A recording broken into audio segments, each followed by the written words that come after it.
himself in glory above his peers, archangel. এখানে তোমরা মিনিংটা দেখবে, আমরা লাইন বাই লাইন এক্সপ্লেন করছি। মিনিংটা আমরা লাইন বাই লাইন এক্সপ্লেন করছি, তোমরা দেখবে অবশ্যই যত্ন সহকারে। To set himself in glory above his peers. Peers কথার অর্থ হচ্ছে এখানে আর্চ অ্যাঞ্জেল, প্রধান দেবদূত।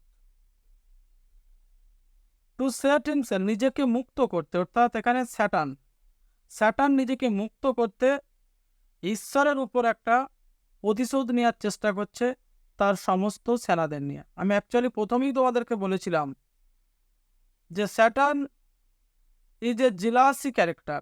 স্যাটান অত্যন্ত একটি হিংসুটে চরিত্র। Satan wants to be belonged as the power of God. Like in this way, God belongs to the sovereign power of God.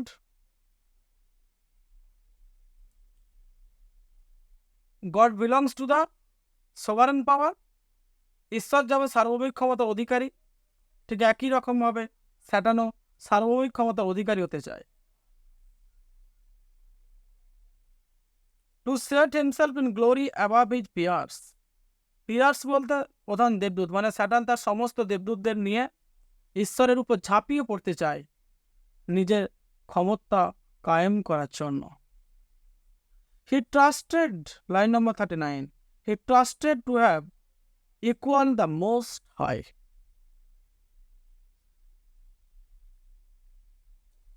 If he opposed and with ambitious M,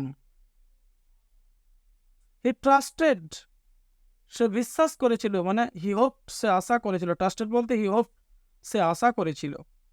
two have equal the most high, মানে he would be the equal of God, সে ঈশ্বরের সমগামী হবে। Line number 40, if he opposed, যদিও Satan, he বলতে এখানে Satan opposed, Satan বিরোধিতা করেছিল, উইথ অ্যাম্বিশিয়াস এম, উচ্চাকাঙ্ক্ষী লক্ষ্য নিয়ে, এগেনস্ট দ্য থ্রন, ঈশ্বরের সিংহাসনের বিরুদ্ধে, অ্যান্ড মনার্কি অফ গড, মানে ঈশ্বরের রাজতন্ত্রের বিরুদ্ধে। মনার্কি কথার অর্থ হচ্ছে সোভারেন, সার্বভৌমিক ক্ষমতার অধিকারী হতে চেয়েছিল ঈশ্বরের মতো Satan. Line number 42, raised impious war in heaven and battle proud.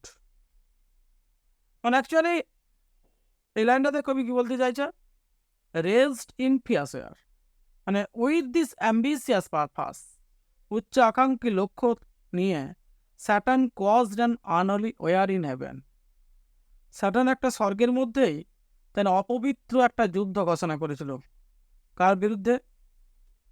Against god supreme পাওয়ার, ঈশ্বরের যে সার্বভৌমিক ক্ষমতার বিরুদ্ধে সে কিন্তু একটা অশুভ শক্তি নিয়ে লড়াই করতে, যে ব্যাটেল প্রাউড মানে কি, একটা অশুভ ক্ষমতা নিয়ে একটা অপবিত্র যুদ্ধ তৈরি করেছিল স্বর্গের মধ্যে। কে? স্যাটান। মিনিংগুলো খুব সুন্দরভাবে সাইটে দেওয়া আছে, তোমরা ভিডিওটা শেষ পর্যন্ত দেখবে, তাহলে খুব ইজিলি ভাবে এই কবিতাটা বুঝতে পারবে, যেটা এখন পর্যন্ত আশা করা যায় ইউটিউব চ্যানেলে এত সুন্দরভাবে কেউ আপলোড করেনি। উইথ ভেন অ্যাটেম্পট, যদিও ভেন অ্যাটেম্পট বলতে ব্যর্থ প্রচেষ্টা, মানে স্যাটানের সব প্রচেষ্টায় জলঢালা হয়ে গিয়েছিল, ব্যর্থ হয়েছিল স্যাটান। হিম দ্য অলমাইটি পাওয়ার, এই সার্বভৌমিক ক্ষমতার অধিকারী ঈশ্বরের বিরুদ্ধে লড়াই করতে গিয়ে স্যাটান নিজেই শেষ পর্যন্ত ব্যর্থ হয়েছিল। hurled headlong flaming from the ethereal sky. Ethereal sky কথার অর্থ কি? এখানে ইথারিয়াল স্কাই কথার অর্থ হচ্ছে heaven. hurled headlong flaming from the ethereal sky, মানে মাথার উপর ছুঁড়ে মারা, যেটাকে বলা হচ্ছে। মানে condemned to suffer torment in hellfire with hideous ruin and ambitious down. তার অর্থ কি? God cast him out headlong from heaven, মানে ঈশ্বর পতন ঘটিয়েছিল, মানে স্বর্গ থেকে নরকে স্থান দিয়েছিল কাকে? স্যাটানকে, তার ক্ষমতা অপব্যবহার করার জন্য। উইথ হিডিয়াস রুইন্ড, তাকে সর্বদিক থেকে, স্যাটানকে সর্বদিক থেকে ধ্বংস করে দিয়েছিল। অ্যান্ড কম্বাসিয়াস ডাউন, বা কম্বাসন ডাউন, মানে তাকে আগুনে পুরো দহন করে ফেলেছিল। টু বটমলেস পারডিশন, মানে অতল ভাবে ধ্বংস করেছিল। বটমলেস পারডিশন বলতে অতল ভাবে ধ্বংস করেছিল। দেয়ার টু ডুয়েল, মানে গভীর নরকে পাঠিয়ে দিয়েছিল কাকে? স্যাটানকে। স্যাটানের নিষ্ঠুর মনোভাবাপন্নের জন্য, স্যাটানের প্রতিহিংসা পরায়ণতার জন্য স্বর্গ থেকে নরকে ছুঁড়ে ফেলে দিয়েছিল কে? গড। মানে in hell Satan was to be bound with breaking chain, মানে স্যাটানকে একবারে বেঁধে রাখা হয়েছিল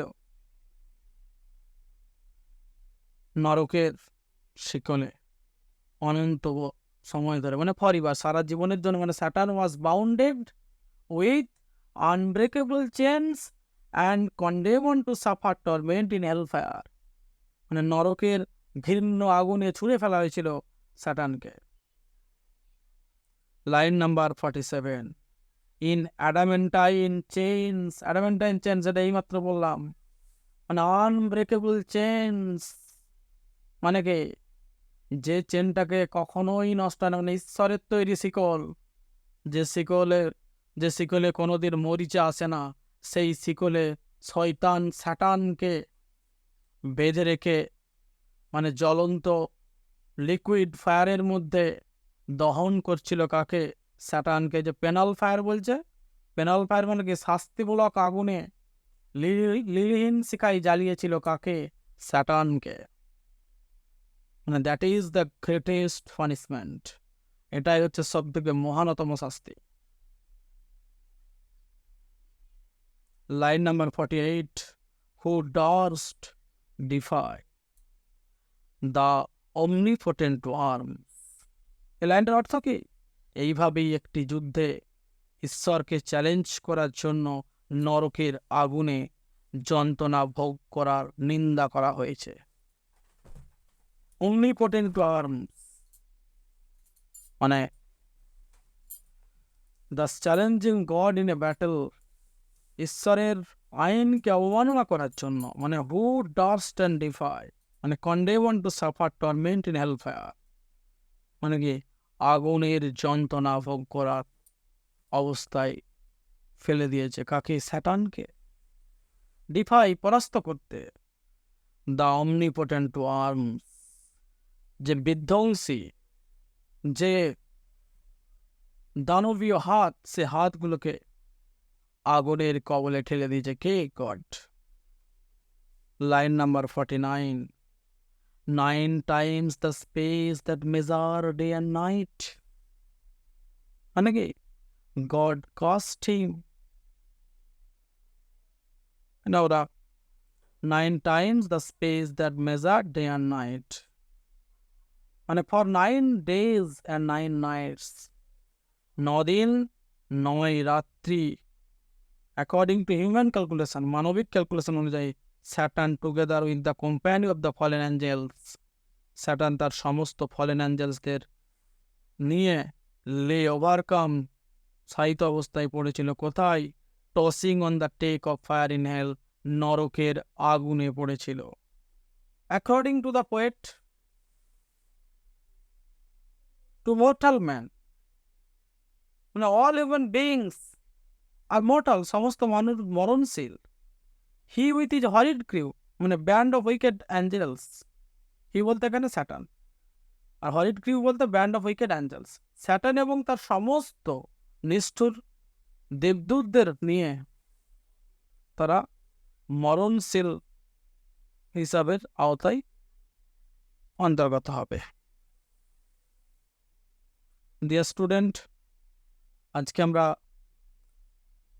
টোটাল ভিডিওটা এখানেই শেষ করছি। আবার দেখা হবে নেক্সট